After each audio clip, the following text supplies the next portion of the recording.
O plano de Deus para a nossa cura, para a sua cura. Existem muitas formas de curar. Mas só uma que o céu aprova, mas só uma que Deus aprova.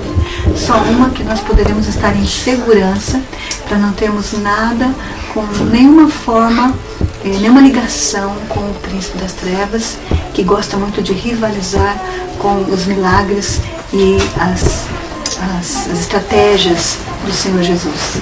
Então, uma só que ele aprova. Vamos ver qual é. Qual que é a sua definição de cura? Eu estou curado se eu estou livre de sintomas e livre da dor, é isso. Eu estou curado quando, eu já não sentia dor, mas agora eu fiz exame e eu não tenho nenhum sinal de doença mais. Eu quero me ver livre, eu não quero ter que tomar remédio nenhum, nem natural, eu quero estar sem controle de medicação.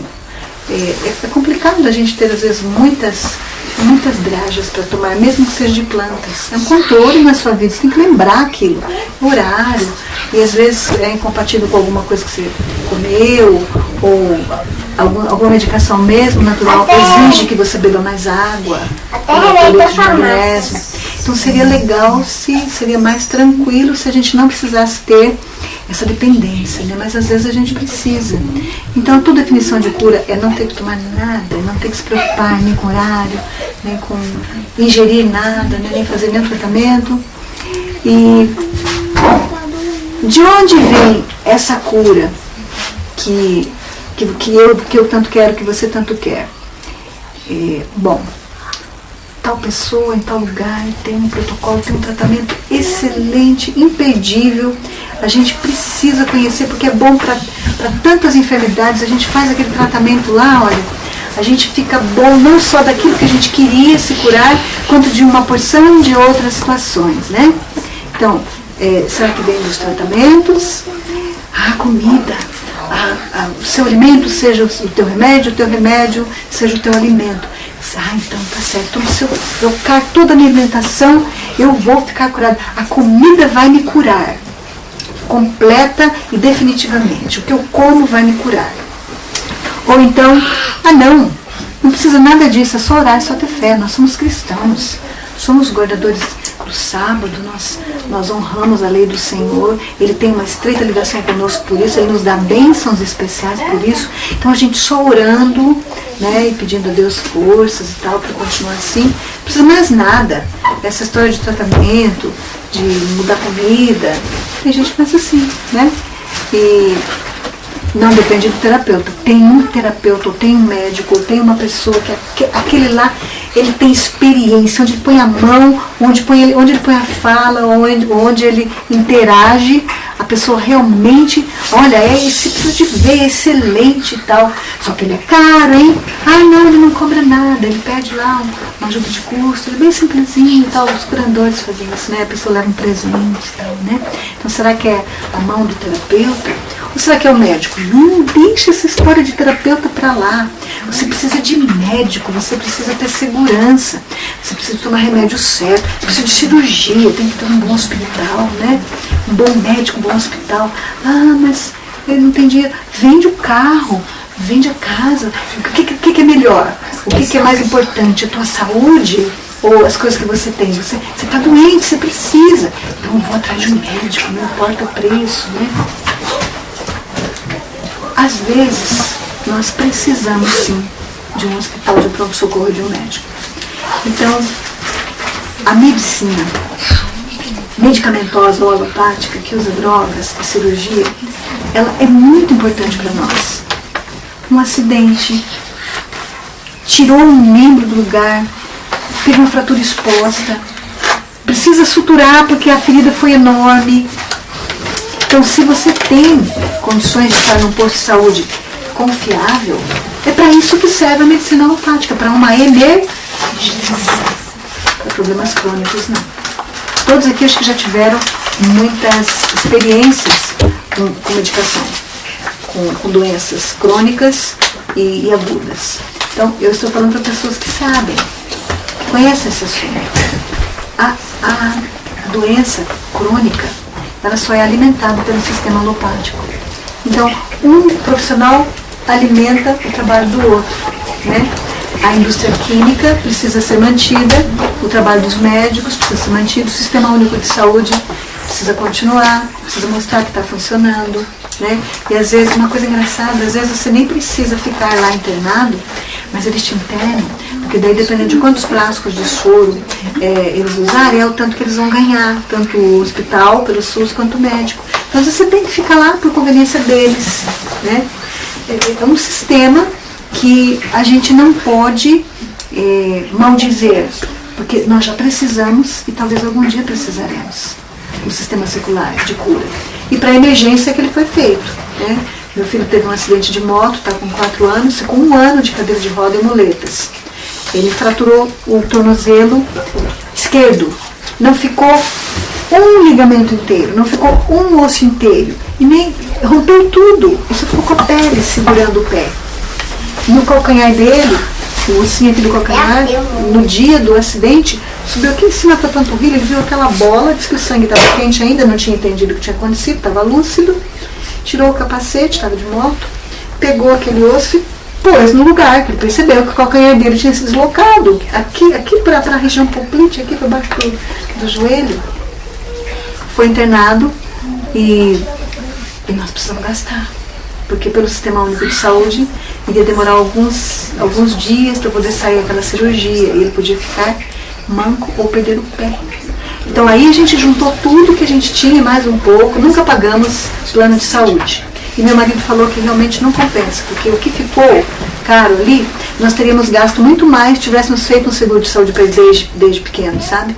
Então, que Deus nos livre de qualquer emergência, mas o sistema de saúde, tanto o do SUS quanto o particular, eles são muito importantes numa emergência. A gente não pode pensar o contrário disso. Nós não podemos riscar isso da nossa vida enquanto ainda temos esse acesso. É importante, uma emergência é importante. Porém, vocês vão receber um livro do Dr.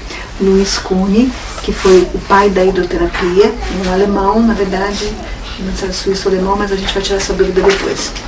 Um livro do século passado, século retrasado. E ele, quando eu comecei a ler, eu não sabia que era um livro tão antigo, ele falando sobre o sol, e disse que as mulheres precisam só tirar o espartilho para tomar sol. De que ano é esse livro? Aí que eu fui me dar conta que é um livro de teorias milenares sobre a cura. E ele, ali naquele livro, ele diz que mesmo fraturas expostas, ele curou só com água. Eu não estou dizendo para ninguém aqui, se tiver uma fratura exposta, curar só com água. Porém, eu estou dizendo que é possível. Tem ali testemunhos. Um dia que a gente não contar mais com sistema nenhum, água fria, queimaduras, nós vamos ver qual é o método mais rápido, mais eficiente, que não deixa nem bolha. Água fria. Então, da onde que vem a cura? Será que da hidroterapia? Da mão do médico, do sistema, do terapeuta? A cura verdadeira vem da onde? Bendize, ó minha alma, ó Senhor, não te esqueças de nenhum só de seus benefícios. É Ele quem perdoa todas as tuas iniquidades, quem sara as suas enfermidades, quem da cova redime a tua vida e te coroa de graça e de misericórdia. Então, de onde vem a verdadeira cura? De onde vem? De Deus. Os remédios. Então, por que os remédios? Por que os remédios naturais? Por que a água? Por que as plantas? Por que a pasta de fruta? Por quê? São os remédios de Deus. Deus atua através dos remédios dele. Os remédios dele. Então, porque mas é ele que... Na cidade não tem nada de remédio, né?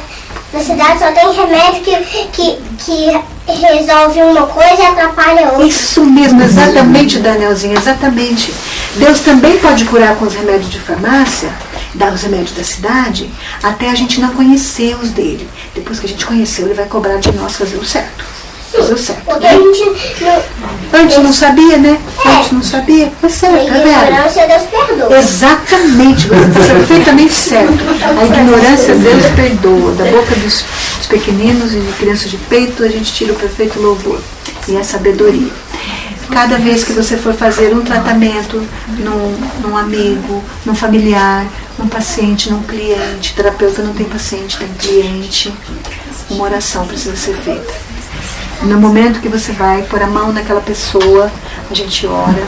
No momento que você vai dar, nem que seja só um copo de água com limão, a gente ora. Se puder orar de voz alta, em voz alta com ele, melhor ainda.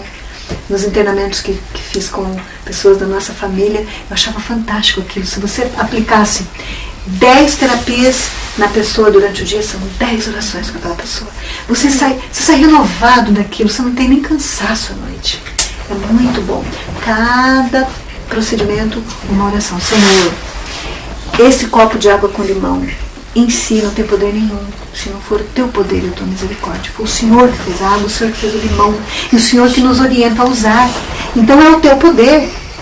Esse pano molhado aqui, a gente tem alguns vídeos gravados. O que uma toalhinha molhada pode fazer por você? Alguém de vocês já assistiu? Eu tenho muito carinho por aqueles momentos que a gente fez lá no Amazonas, esses vídeos. Eu vou passar para vocês. Mas uma toalhinha molhada não é nada, se não for o poder do Deus da água, né? Do Deus que criou a água e deu as instruções para molhar aquele paninho. Então a cura verdadeira não vem de nenhum daqueles lugares, nenhuma daquelas pessoas que a gente falou. Vem. Eu ouvi falar desse remédio. Exatamente. A gente precisa acreditar o valor e dar o crédito para a pessoa certa, para o poder certo. Quem decide se vai se curar. Então é um termo simples, né? Eu acabei deixando como estava mesmo. Foi ela que fez para mim. Então, quem é que vai decidir a sua cura? É você que decide, eu quero ficar curada e acabou? É o terapeuta que decide, ou o médico, ou quem está cuidando de você? Não, ele não pode morrer. Eu fico muito preocupada quando eu escuto, já ouvi pessoas dizendo, fulano não pode morrer, ele é bom demais para morrer. Não, Deus não vai fazer isso comigo, é meu esposo. Deus não pode fazer isso conosco, é nosso filho. Não, ele não vai permitir isso, é nossa esposa, nossa irmã. Não, ele não vai morrer, ele não pode morrer. Ou então o contrário, né?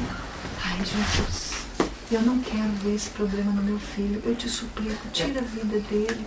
Antes que o mal piore, eu não quero ver meu filho nessa situação. Eu não criei meu filho para isso. Por favor, eu não vou dar conta de ver. Eu não vou conseguir. Por favor, tira a vida do meu filho. Aí o Senhor responde, basta, não me fale mais nisso. A vida do teu filho está na minha mão. Eu que sei o que eu faço com a vida. Eu que sei o que permito com a vida. Eu, o Deus onisciente, é que sei e que vou decidir quem é que deve se curar ou não. É gostoso ouvir isso? Não. De primeira mão não é mesmo. Mas depois quando a gente para pensar, não é isso mesmo que tem que ser? Não tem que ser assim? Porque o que adianta a gente lutar por uma vida que vai desonrar a Deus depois? Vocês já devem ter ouvido histórias, principalmente de mães que insistiram demais com Deus. Ai, eu queria tanto um bebê, eu queria tanto um filho, demais, mas depois essa criança... depois de muito desejo, depois de muito preparo, essa criança, por uma enfermidade ou por uma fatalidade ou qualquer coisa que não se consegue explicar, ela morre. E essa mãe quase morre junto. E ela insiste tanto com Deus, para que essa criança viva. E Deus, quem sou eu para explicar isso para vocês? Mas já vi situações em que a pessoa insistiu tanto que Deus fez o que a pessoa pediu. E foi pior para todo mundo. Nesse caso em específico, esse menino cresceu para desonra, muito desobediente, não deu nenhuma alegria para os pais, e ainda depois de adulto ou de jovem, teve uma morte muito violenta, muito trágica, muito pior do que se tivesse morrido o bebezinho. Mas a mãe insistiu demais, porque queria muito aquela vida, aquela cura, aquela situação. Então, quem decide se a pessoa vai se curar ou não, é uma pergunta muito importante a ser feita. É um assunto muito importante para a gente meditar e para nós exercitarmos a nossa humildade, a nossa confiança em Deus. A decisão de cura não é nossa. Nunca deve ser nossa. Nem como paciente, nem como parente do paciente. Nós precisamos confiar naquele que sabe o futuro, que conhece o futuro. Numa outra ocasião também, eu visitei uma tia muito amada, muito querida, muito missionária, mas ela não conheceu a reforma da saúde. Então, o fígado dela não suportou o estilo de vida, né, que normalmente as pessoas levam quando não conhecem a reforma da saúde e os benefícios. E ela estava assim, já com metástase, o fígado bem comprometido, e veio uma prima minha para fazer uma visita ali de conforto. E eu me senti muito mal, porque essa prima disse assim: tia, você vai vencer essa. Você vai se levantar dessa cama, desse hospital, nós vamos voltar para casa, nós vamos comer muita carne juntos. Ai, Jesus, perdoa minha prima, ela não sabe o que ela está falando. Nós ainda vamos comer muito bolo, muito pudim, vamos tomar sorvete. Ai, perdoa minha prima, ela não sabe o que ela está falando. Se for para honra e glória do Senhor Jesus, Ele vai conceder a cura. E se não, se for para mais sofrimento ainda, Ele conhece o futuro. A gente tem que levar isso em conta. Então, quem decide a cura somos nós. Não é quem está cuidando da gente. É triste falar isso, é triste, mas é uma realidade. E ao mesmo tempo que é triste, é feliz. É uma boa nova de grande alegria. Porque Deus sabe o que está fazendo com a nossa vida. Ele sabe o que está permitindo com a nossa vida. Eu não estou dizendo isso para vocês querendo minimizar o sofrimento humano. De forma nenhuma. Nesse Natal eu abri muito meu coração para meus filhos, minhas noras. E talvez até não devesse ter feito o que eu fiz e falado o que falei, porque a gente ficou muito exposto, né? E nem todas as pessoas estão com espírito de discernimento, espírito ligado a Cristo, né? Eu disse, não tenho medo da morte, mas eu tenho medo de ver alguém que eu amo morrer. É um medo muito humano, não é? E aí uma pessoa levantou e falou: mas esse é o ciclo da vida. É claro, quando não mexe com uma pessoa que você ama, é o ciclo da vida. Tinha também um vídeo há pouco tempo falando sobre controle de população. É um dos grandes propósitos da liderança mundial, diminuir a população, para que haja comida para todos, né? Para que haja a sustentação no planeta. Então, está ficando insustentável a vida no planeta. É muita gente. É muita gente. Então, sabem vocês já sabem, né? Que há sim corporações ou uma conspiração contra a vida humana para diminuir a população para ficar sustentável a vida no planeta. Então, é uma senhora muito ilustre, muito culta, parecia uma miss, sentada muito ereta, uma voz, assim, muito convincente, uma senhora já grisalha falando a respeito do controle da população, mas não controle. Fala inglês?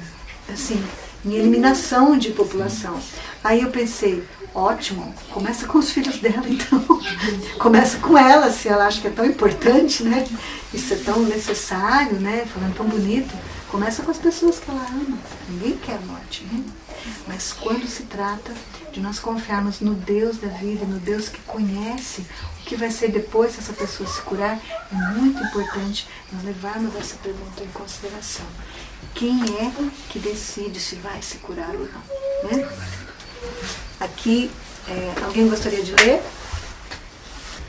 Quem decide se vai se curar? Ao orar pelos doentes, cumpre lembrar que não sabemos o que havemos de pedir como convém. Não sabemos se a bênção que desejamos será para o bem ou não. Isso, esse é um verso conhecido, né? Orar pelos doentes, cumpre lembrar que não sabemos o que pedir como convém. Nossa oração congênitas e inexprimíveis, né? Nós devemos aceitar esta tradução, esta intercessão, né? O médico, ele deve curar. O médico missionário também deve curar. O corpo, não, né? Espírito, a cura eterna.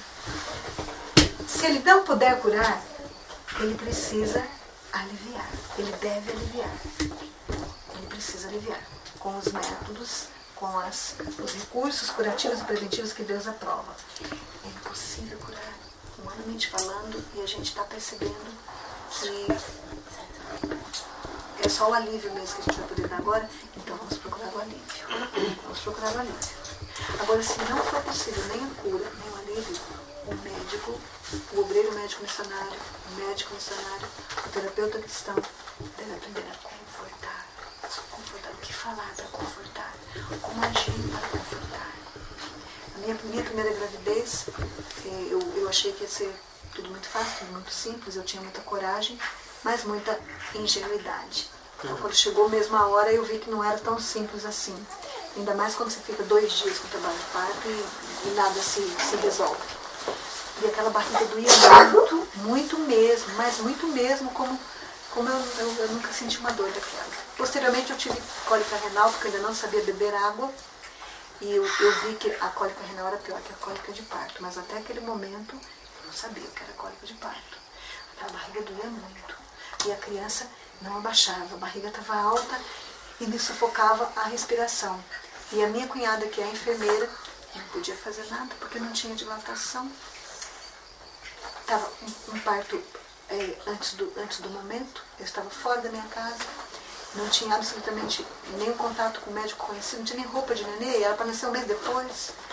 Tudo que ela podia fazer era me confortar. Então ela pôs a mão na minha barriga e eu nunca esqueço aquela mão. Ela passava a mão, estava quentinha a mão dela, suave, e o rosto dela dizia que ela estava preocupada comigo. Então aquilo foi um conforto. Ela não podia nem me curar, né? E na verdade nem aliviar, mas ela me confortou. Foi muito bom. Aquela massagem que ela fez foi muito confortante, foi muito boa. Nós precisamos aprender esses passos, né?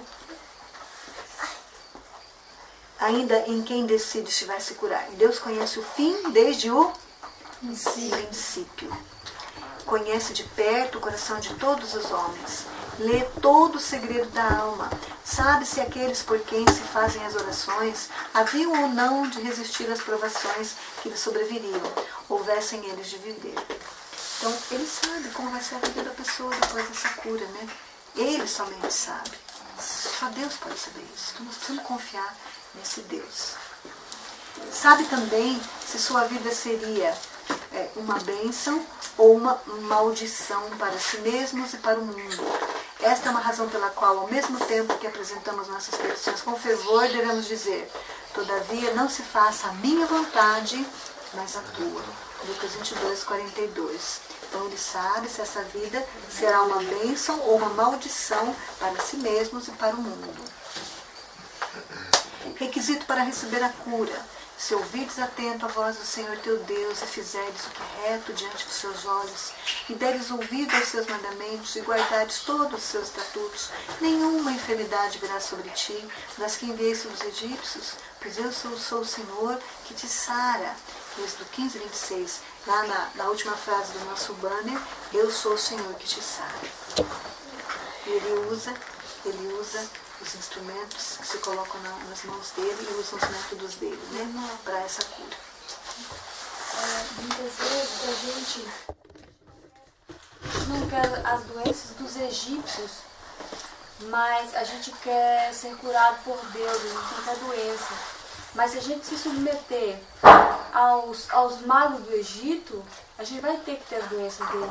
Então nós temos que andar segundo o conselho do Senhor e pedir para Deus misericórdia, para que todos os dias a gente ouça e a gente obedeça, para que nós possamos ser livrados dos remédios egípcios, das drogas. Porque na realidade aqueles magos, eles tinham as suas feitiçarias. E hoje as feitiçarias que a gente conhece é onde? As drogarias. Então, para que a gente possa ser livre e receba a bênção de Deus, a gente tem que obedecer. Tudo é verdade. Se nós vivemos como egípcios e comemos como os egípcios, como nós poderemos pedir uma cura de Deus? E a gente vai precisar dos tratamentos deles, dos sistemas deles, das drogas deles, das cirurgias deles, né? E a Andressa Marvila é uma das nossas alunas que já tem um ministério muito abençoado no Rio de Janeiro. E ela trabalha muito com casos de câncer, né? E ela fala, você não quer cortar da alimentação a carne, a gordura, o comer em demasia, o não disciplinar o horário, o açúcar branco, as sobremesas, o refrigerante, o queijo, o leite. Você não quer cortar? Não corta, mas depois você vai precisar cortar um seio, às vezes um dedão, um pé inteiro, para ficar sem a visão. O corte será maior depois, né? Então, a gente precisa pensar. Ou viver para sempre tomando remédio. Ou viver para sempre tomando remédio e danificando o lóbulo frontal, né? Muitas pessoas chamam sobre si a doença pela condescendência consigo mesmas. Não têm vivido segundo as leis naturais ou os princípios de vida pureza. Outros têm desconsiderado as leis da saúde em seus hábitos de comer e beber, vestir ou trabalhar. Frequentemente é alguma forma de vício a causa do enfraquecimento mental ou físico. Ainda conselhos Ciência do Bom Viver, 1228. Obtivessem essas pessoas a bênção da saúde e muitas delas continuariam a seguir o mesmo rumo de descuidosa transgressão das leis naturais e espirituais de Deus. Raciocinando que, se Ele as cura, em resposta à oração, elas se acham em liberdade de prosseguir em suas práticas nocivas, condescendendo sem restrições com apetites preventivos. Se Deus operasse um milagre para restaurar a saúde dessas pessoas, estaria animando o pecado. Mesmo livro, né? Ciência do Bom Viver. Então, é preciso mudança, é preciso ação.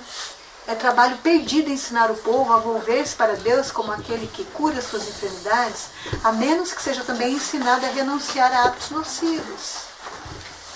Eu costumo dizer que nós comemos a doença.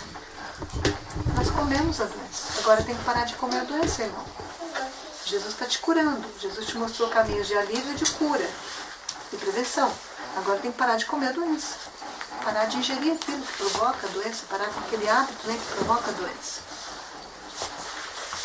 Para que recebam sua bênção em resposta à oração, devem cessar de fazer o mal e aprender a fazer o bem. Seu ambiente deve ser higiênico, corretos os seus hábitos de vida. Devem viver em harmonia com a lei de Deus, tanto a natural como a espiritual. Mesmo livro, página 228. Tá, mas não é só ter fé? Meus irmãos, qual é o proveito se alguém disser que tem fé e não tiver obras? Pode acaso semelhante fé salvá-lo? Tiago 2,14. Fé com ação. A nossa parte na cura. Os que buscam a cura pela oração não devem negligenciar o emprego de remédios ao seu alcance. Não é uma negação de fé usar os remédios que Deus proveu para aliviar a dor e ajudar a natureza em sua obra de restauração.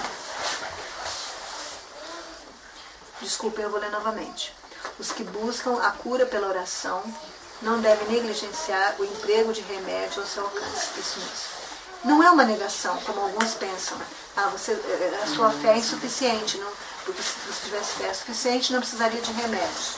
Mas a revelação nos fala que não é negar a fé usar os remédios que Deus proveu para aliviar a dor e ajudar a natureza em sua obra de restauração. Não é nenhuma negação de fé cooperar com Deus e colocar-se nas condições mais favoráveis para o restabelecimento. Então, Ciência do Bom Viver, 232. Há entre nós bons médicos, com bons centros de vida saudável, que não usam recursos, nem hidroterapia, nem geoterapia, nem medicação, nem fitoterapia, porque eles não concordam, eles acham que não é necessário. Mas a revelação foi clara aqui para nós, não é negar a fé. Né? Não é negar a fé. Os 3 elementos de cura. A reforma de hábitos, agentes curadores da natureza e o poder de Deus. Então, a reforma de hábitos, qual o outro? Estão conseguindo ler? Abaixo da reforma de hábitos, agentes curadores da natureza, que é o que nós estamos nos dispondo a aprender nesse curso, os agentes curadores da natureza. E o poder de Deus. Eu colocaria o poder de Deus primeiro, eu acho que isso não vem em ordem, né? Mas é preciso ação da nossa parte, é preciso conhecer os métodos simples de Deus e saber que só vem de Deus esse poder, que não são esses elementos que vão nos curar. Sim. Eu entendo que a partir da sua vontade, através dos métodos, é que Deus pode usar o poder dele. Sim. Por que ele como ele curava nos tempos dos discípulos, dos apóstolos? Ou falar, ou pegar a mão, ou mandar uma palavra. Por que hoje tem que ter os métodos? Isso é revelação. Né? Por quê? Contrafação. Contrafação o inimigo faz também. Né? Então nós precisamos hoje da verdade presente para a cura. E a verdade presente hoje envolve a mudança do estilo de vida e a adesão à reforma da saúde. Isso num claro assim diz o Senhor. Eu comparei o livro do Louis Kuhn com os escritos da irmã White. Tudo o que ela ensina, ele também ensina. Então, é um livro fabuloso que meu filho está fazendo a gentileza de escanear, transformar em PDF para nós e todos vocês terão. Eu vou passar para vocês isso por e-mail ou de alguma outra forma. Se eu conseguir já pôr no grupo, eu vou colocar no grupo. E vocês vão poder ler. Leiam, porque apesar de ser muito antigo, os testemunhos são muito poderosos. E todos eles têm nome e endereço. Claro que ninguém mais existe, né? Porque quase 2 séculos. Mas estão lá, né? Testemunhos poderosos na cura pelos agentes da natureza com o poder de Deus, né? A bênção do Senhor é que enriquece, não traz consigo dores. Provérbios 10, 22. Ela não traz maldição com seu uso com efeitos colaterais, como já foi comentado aqui.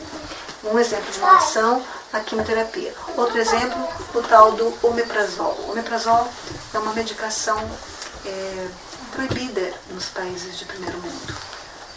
A longo prazo ela traz muito, muito mais malefício do que benefício. Se você algum dia tiver alguma dificuldade gástrica, é a linhaça. É a lignina da linhaça que vai curar o seu estômago e não o omeprazol. Ele traz mais maldição do que bênção. E também a bênção do Senhor, os recursos do Senhor não enfraquecem o corpo.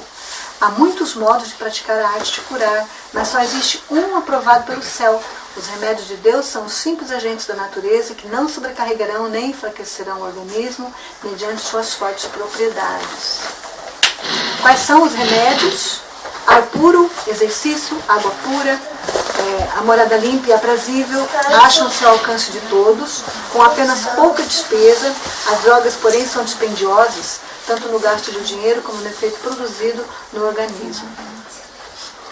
E também não enganam a mente. Mediante essa chamada ciência, a mente de uns é submetida ao domínio de outra, de modo que a individualidade do mais fraco emerge na do espírito mais forte. Aqui está se referindo ao mesmerismo ou à hipnose.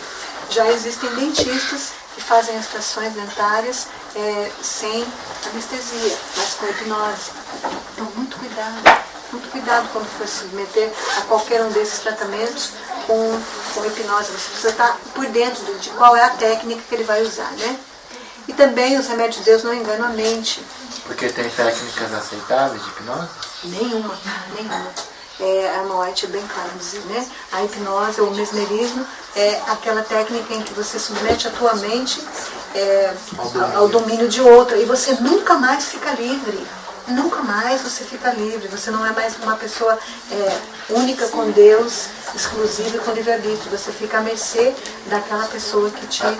A gente vai estudar um por um essas técnicas alternativas ou não? Nós vamos ver. Esse livro tem todas essas artimanhas do inimigo. Por exemplo, atualmente existem outros tipos de hipnose. Quando tu vê várias imagens sem noção, sem sentido ou nexo, a música, a iluminação. A música de repetição é um meio de fazer com que a nossa mente entre em transe. Por exemplo, assim, vamos dizer, eu entrei no YouTube. Na hora que eu abro um vídeo, tem, vamos dizer, anúncios que eles começam a jogar hipnose. E eu sei porque eu vi uma pessoa falando que isso é hipnose. Sim. Que é usado porque as pessoas compram, entendeu? Sim, sim. É uma forma de marketing, né? Para vender. Então, o mundo de empresas e de compra e venda hoje está muito mesclado, ou muito misturado.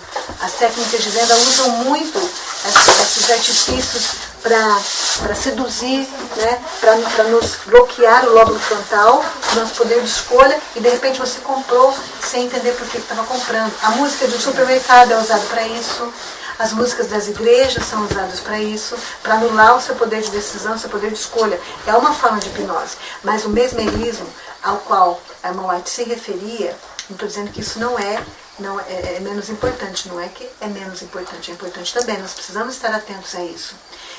Mas o que ela se referiu aqui é quando eu me submeto, eu ponho a minha mente nas mãos de uma outra pessoa pratica ou impõe para mim uma forma de controle mental. E eu me permito isso. Quando é uma compra, é ruim, mas se você passou por isso uma vez ou outra e comprou, acabou. Não tem ninguém ali te controlando agora. Mediante essa chamada ciência, a mente de uns é submetida ao domínio de uma outra, de modo que a individualidade do mais fraco emerge na do espírito mais forte. Tem algumas pessoas que, inclusive, falam que aqui entram as técnicas psicoterápicas, sabe? Eu não posso concordar por completo. Eu estudei há algum tempo em faculdade de psicologia e continuo estudando de forma autodidata. Eu vejo a psicoterapia como um processo de sugestão. Mas o que é a educação se também não é um processo de sugestão? Eu sugestiono para você essa matéria e você aceita se você quer. A diferença, quando tem o mesmerismo ou a hipnose, é que não é uma sugestão sem coerção. Eu vou acabar te coagindo a isso, te levando, te induzindo a isso, te forçando com os meus métodos. Daniel Spencer fala muito disso, A Guerra dos Sentidos. É muito importante que vocês assistam, quem não assistiu, porque fala muito sobre essas mensagens, né? Ou essa forma de uma mente submeter a outra. Então, na cura existe muito disso também. Se você vai a um iridólogo, se você vai a um acupuntor, se você vai tomar remedinhos homeopáticos, você está submetendo o seu corpo e a sua mente para essas pessoas que utilizam essa cura, que não procede de Deus, que é muito perigoso. E aí, os danos, os males disso, a gente não consegue enumerar. Nós vamos conversar sobre isso amanhã, de uma forma com detalhes, com bastante exemplos, né? Uma pessoa executa a vontade de outra. Ó, você tem que fazer assim, desse jeito aqui. Na verdade, eles usam, junto com essa sugestão, as seduções, né? Com a imagem, com a repetição, ou métodos de relaxamento. Eu já vi fonoaudiólogas que o paciente dorme. Ela faz o que ela quiser, o paciente dormindo lá. A pessoa dorme. Né? Dorme. E quando eu fiquei sabendo de técnicas para relax, eu comecei a aplicar na minha família. Pessoas que estavam muito ansiosas e tal. E um deles também dormiu. Eu fiquei um pouco assustada, sabe? Então, hoje eu ensino a técnica da respiração, só. Eu não faço mais aquela indução. Porque realmente você está pondo sobre um nível dominador de outra mente, né? E não é isso que o Senhor Deus deseja para nós. Nem se for para conseguir uma cura, né? Esse método de cura, que usa a hipnose, tem sido empregado por pessoas que ignoravam sua natureza e tendências reais, que acreditavam ser ele um modo de beneficiar os doentes. Mas a assim chamada ciência baseia-se em falsos princípios. É estranha a natureza e princípios de Cristo. Essa cura não conduz àquele que é a vida de salvação. Aquele que atrai as mentes para si leva-as a separar-se da verdadeira fonte de sua força. Arriscam o bem-estar espiritual. Não encorajam a obediência às leis de Deus e de saúde. Existe cura sem mudança de vida? A pulseirinha magnética, gente, é fantástica. Vocês precisam ter a pulseirinha magnética para tal doença e tal. Porque, olha, todas as doenças vão sarar. Não precisa mudar a alimentação, não precisa fazer exercício físico, não precisa dormir na hora certa, não precisa confiar em Deus. Não precisa nada. Só usar a pulseirinha. O colchão magnético, fantástico. Cura não sei quantas N doenças. Você compra, é caríssimo. Você vai ver como você vai sarar. Não precisa mudar hábitos, de novo, tudo outra vez. Não precisa mudar a alimentação, não precisa beber água. Não precisa mudar o estilo de vida. Ou então, superalimento, Goldberry. Também. Olha, agora foi descoberta uma nova suplementação, que aquela ali sim, se você tomar, vai fazer uma mudança no teu metabolismo, assim, que olha, você precisa. E aí, quando a mídia lança, é super caro, né? De começo, assim, aquela moda muito cara. E daí eu falei, poxa, mas uma coisa que eu vou tomar vai mudar tudo. E a hemoterapia também, que falam que cura tudo. É só tirar o sangue no lugar, ficar no outro e... Vocês sabem qual que é o argumento da autoimunoterapia? É o aumento da imunidade, aumentar os glóbulos de defesa do corpo.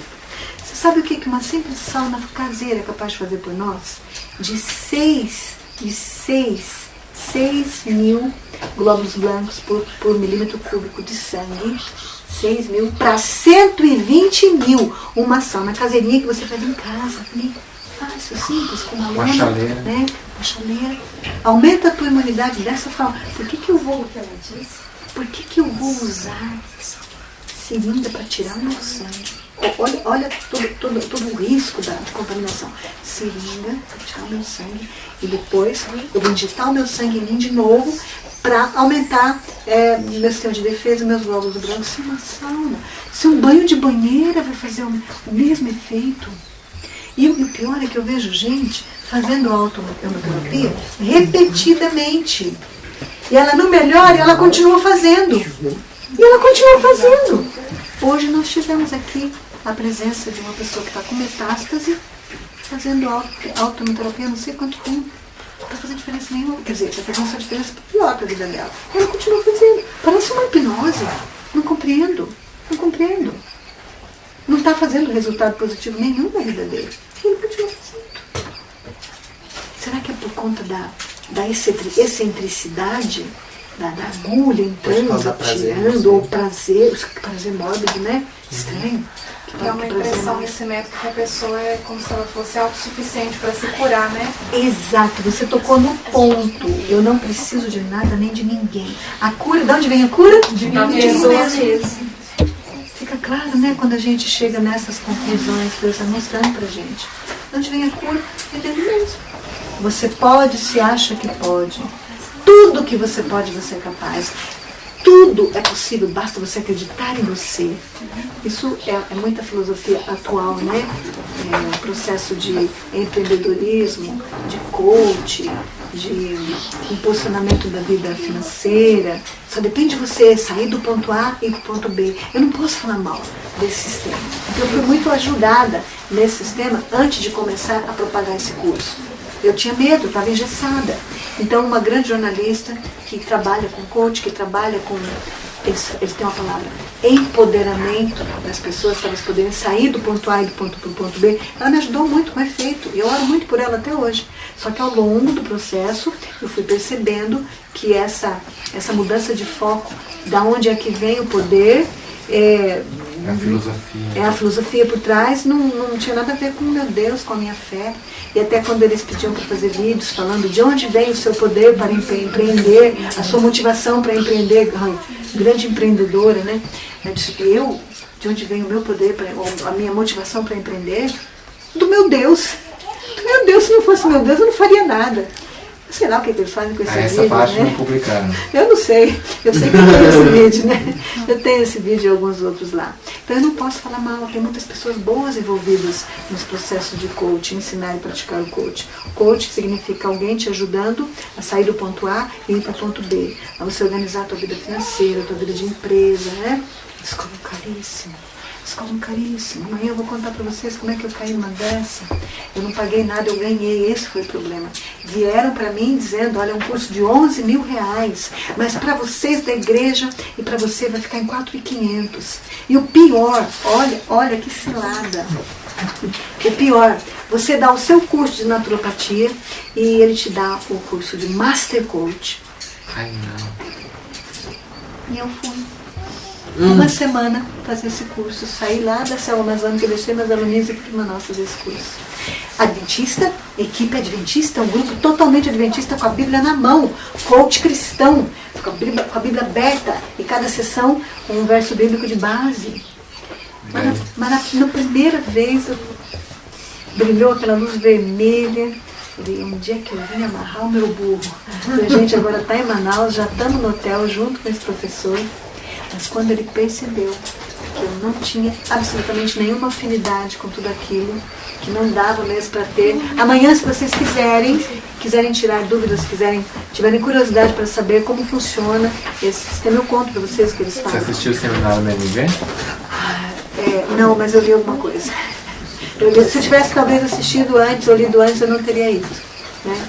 Eu fui realmente... Gente, da igreja está fazendo isso, viu? Adventistas, coach adventistas. Então não fui atrás de pessoas do mundo, né? Então, assim, quando ele percebeu que não tinha afinidade, ele me ignorou por completo e nunca nem tocou no assunto da gente trocar o curso.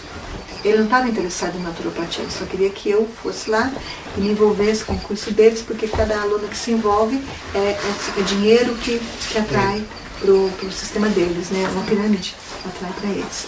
Então, oro muito por todos eles. Tem muitos alunos meus, naturoterapeutas lá dentro. Foi em Manaus, ele envolveu a igreja aceitou. Ele vai no púlpito pregar. E aí ele pega os clientes e depois cobra muito caro as consultas. E todo o sistema deles é muito caro. Nesse sistema de pirâmides, né? Bom, entra na autossuficiência. Você sai do ponto A e vai para o ponto B. O empoderamento pessoal, né?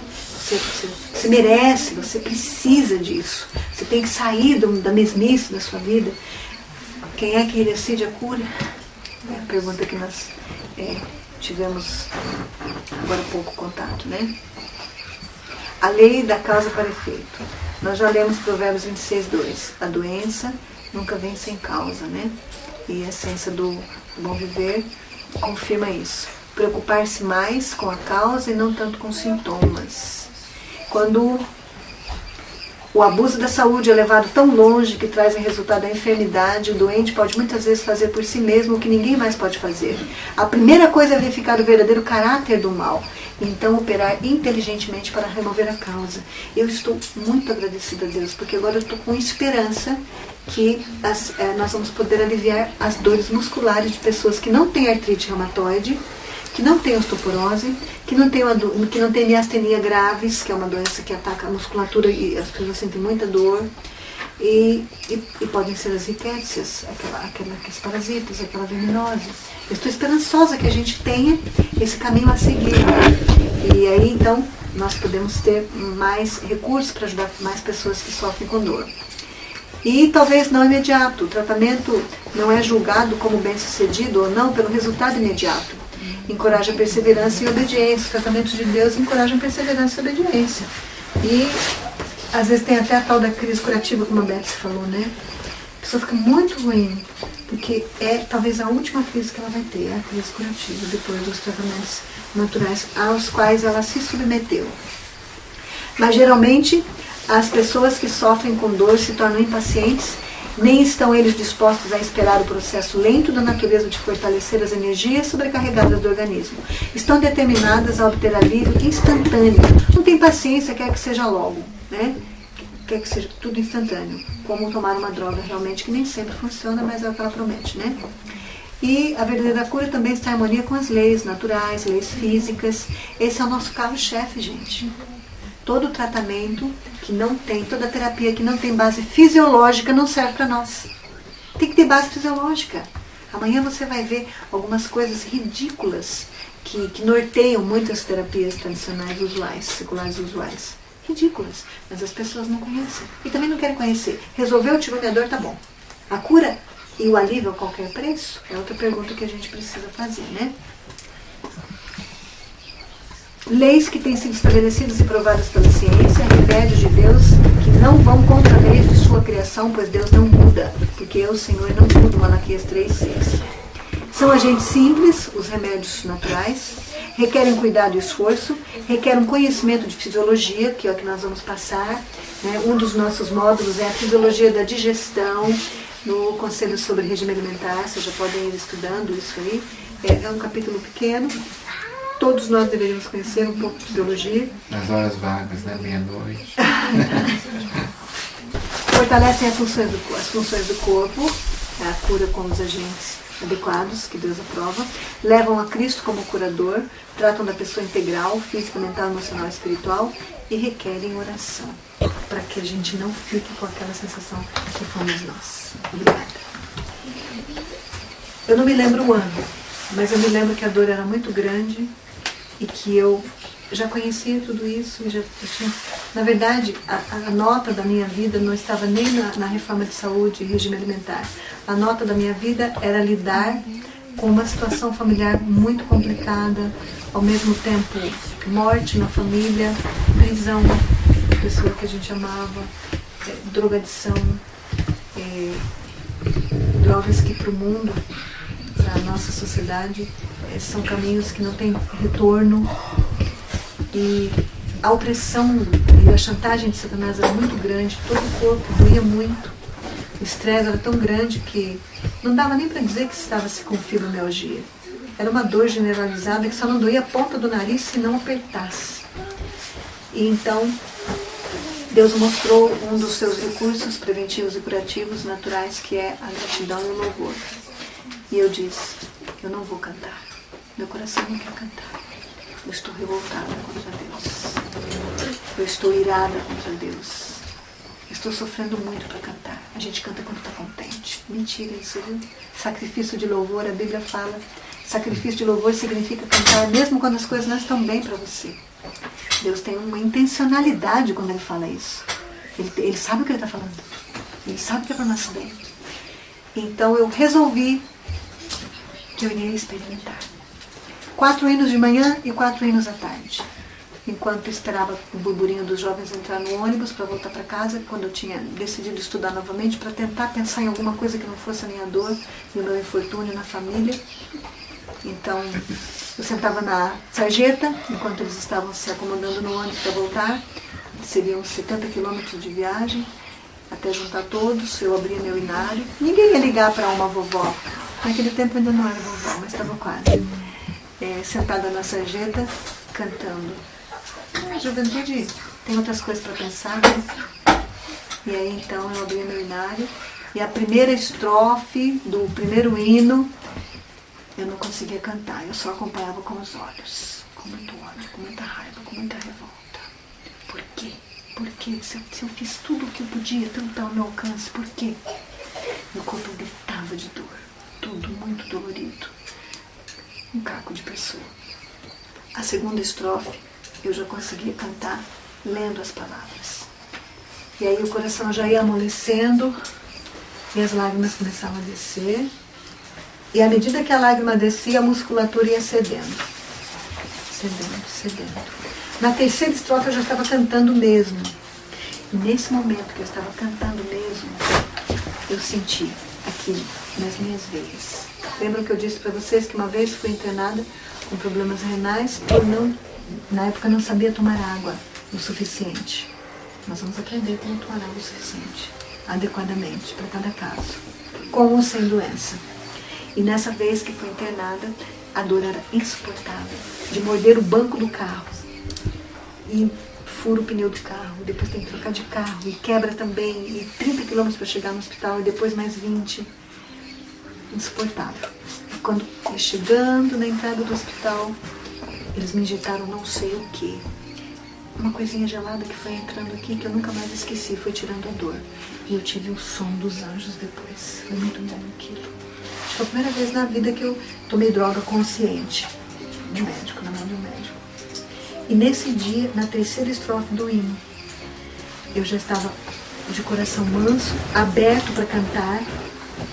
Eu já estava de coração contrito, pedindo perdão a Deus da minha arrogância, da minha falta de fé, da minha revolta.